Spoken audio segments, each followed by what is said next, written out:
ගොඩක් ආදරෙන් ඔයාලා අපේ channel එකට පිළිගන්නවා. අද කියලා දෙන්නේ cheese cutlet හදා ගන්න විදිය. ඔයාලා අපේ channel එකට අලුත් නම් subscribe කරලා එකතු වෙන්න. රසවත් අදහසත් අපිට පහලින් comment කරන් යන්න. එහෙනම් අපි බලමු වීඩියෝ එකට ගිහිල්ලා කොහොමද හදාගන්නේ කියලා.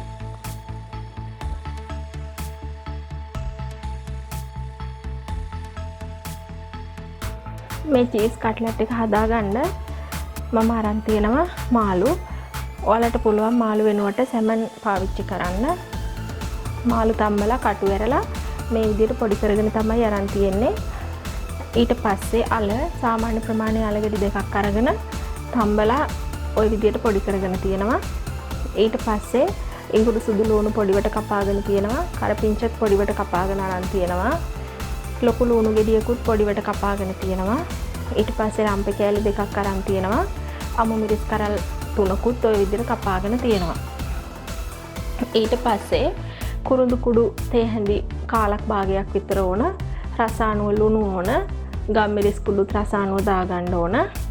ඊට පස්සේ මේ විදිහ හැඩයට කපාගත්ත මොසරෙල්ලා චීස් අරන් තියෙනවා. ඊට අමතරව කට්ලට් එක හදලා අපිට දවට ගන්න පාම් පිටි වලින් බැටර් එක හදාගෙන තියෙනවා. ඒක හදාගන්න හරි ලේසියි. පාම් පිටි අපිට ඕමනා තරමට අරගෙන මම කෝප භාගයක් තමයි අරන් තියෙන්නේ. වතුර දාලා දිය කරලා තමයි ওই විදිහට හදාගෙන තියෙන්නේ. ඔයාලට ඕන නම් කැමති නම් බිත්තර සාරු එකක් වුණත් ඒ වෙනුවට පාවිච්චි කරන්න පුළුවන්. බිත්තර නොකන කෙනෙක්ට ওই විදිහට පාම් පිටි වලින් හදාගන්න පුළුවන්. ඊට පස්සේ බිස්කට් කුඩු අපිට මේක දවට ගන්න බිස්කට් කුඩු ඕන.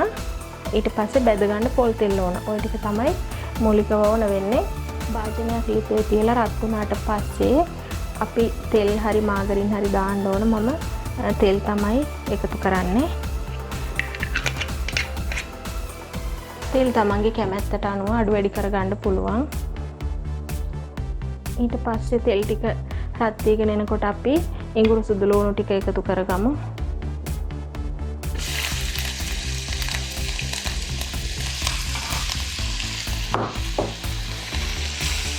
අපි ගින්දර ගොඩක් වැඩි කරගන්න ඕනේ නැහැ. මධ්‍යම ප්‍රමාණය වගේ තියාගෙන මේ ටික පොඩ්ඩක් බැදෙන්න දෙමු. ඒකටම අපි රම්ප කෑලි දෙකක් දැම්මා.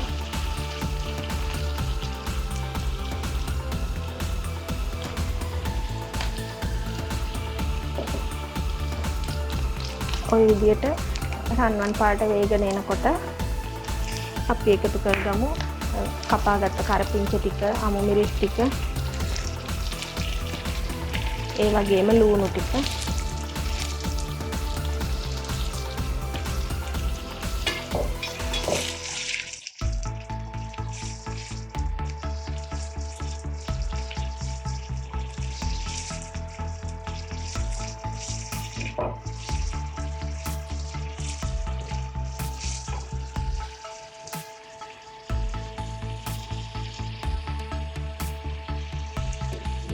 අපි දැන් ගින්දර අඩුව තමයි තියාගෙන තියෙන්නේ.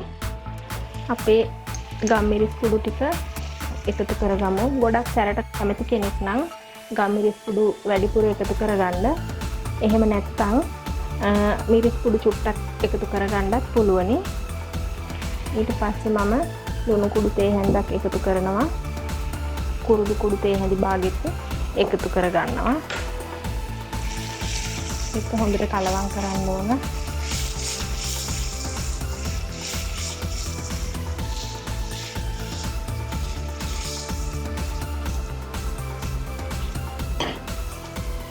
දැන් අපි පොඩි කරගත්ත මාළු ටික දාගන්නවා.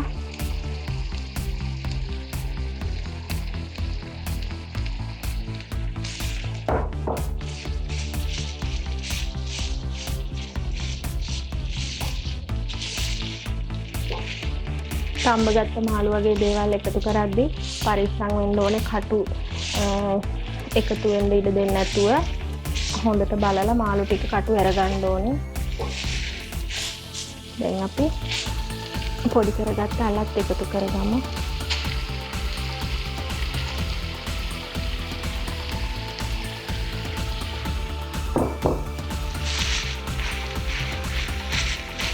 ලිපේ ගින්දර අඩුවෙන් තමයි තියාගෙන තියෙන්නේ.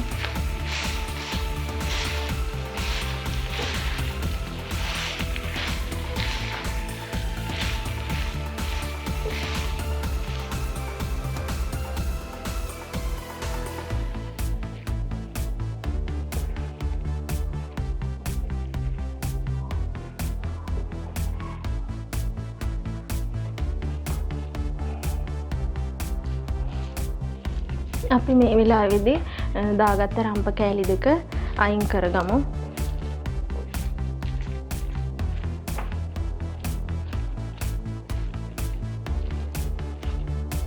මේ විදිහට හොඳට කලවම් කරගමු.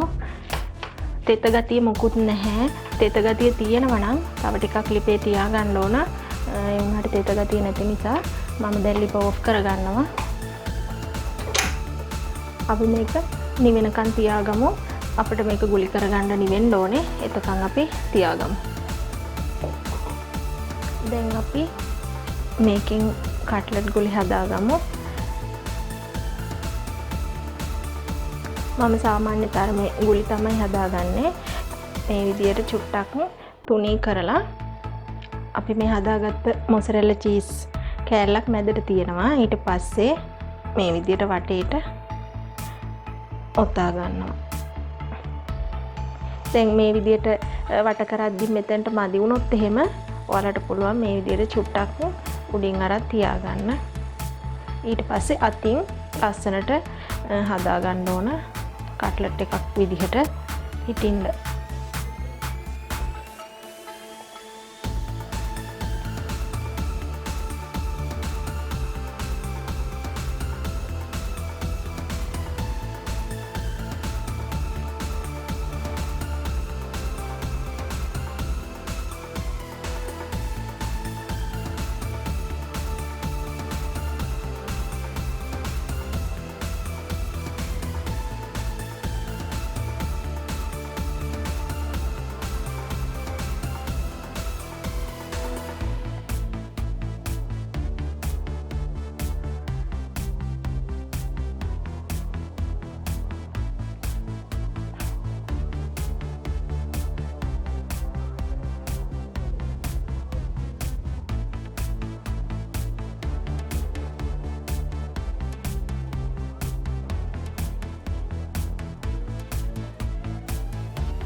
මේ තියෙන්නේ අපි හදාගත්ත ඔක්කොම කට්ලට් බෝල ටික. අපි දැන් මේ ටික දවටලා හදාගමු. මේ විදියට එකක් අරගෙන අපි හදාගත්ත පාන් පිටියකට දාලා මෙහෙම කලවම් කරගන්න ඕනේ. පරිස්සමට මේකේ පාන් පිටි ටික තවර ගන්න ඕනේ.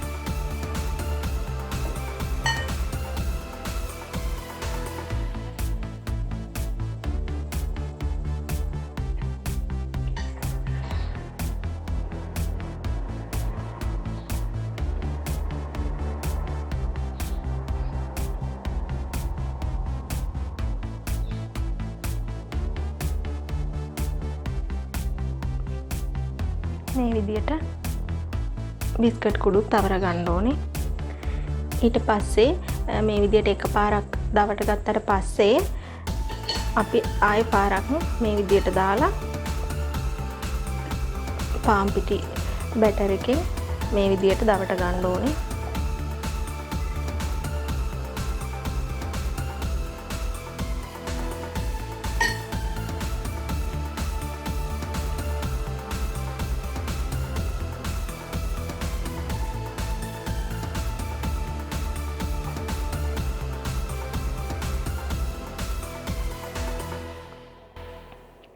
මේ විදියට අපි අනිත් ඒවත් ඔක්කොම ටික හදාගමු.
මෙන්න මේ විදියට අපි ඔක්කොම කට්ලට් ටික හදාගෙන ඉවරයි. දැන් අපි මේ ටික ෆ්‍රිජ් එකේ උඩ කොටසේ පැය භාගයක් තියාගමු. ඊට පස්සේ අරන් බෙදගමු. මේ පැය භාගයකට පස්සේ අපේ කට්ලට් බෝල ටික අපි මේක බෙදගමු දැන්. මේ විදියට තෙල් හොඳට රත් වුණාට පස්සේ අපි මේ කට්ලට් බෝල පරිස්සමින් එක එක දාගමු.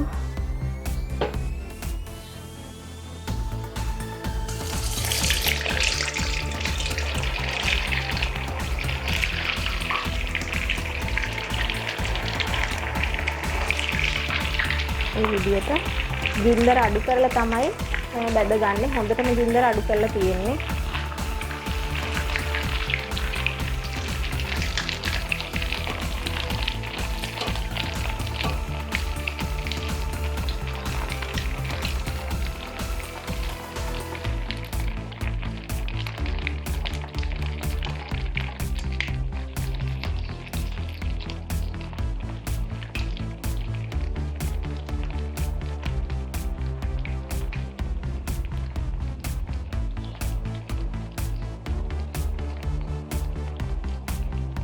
මේ විදියට මේ පැත්ත බැදුනට පස්සේ අපි පරිස්සමින් අනිත් පැත්ත හරව ගමු.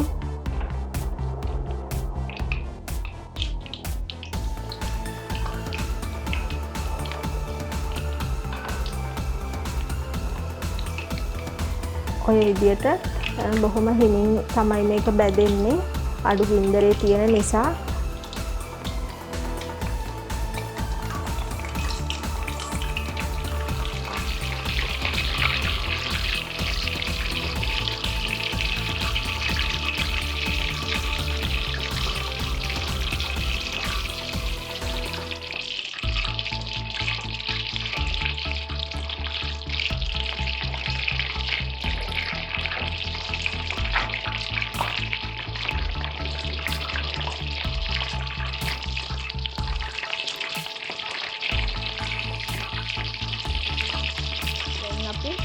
මේ ටික හිමහිට බාගමු.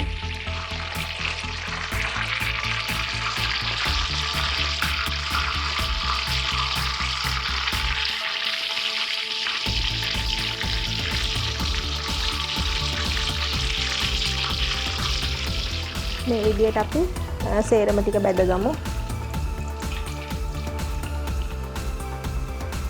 ඔන්න දැන් අපි ඔක්කොම කට්ලට් ටික බෙදගෙන ඉවරයි.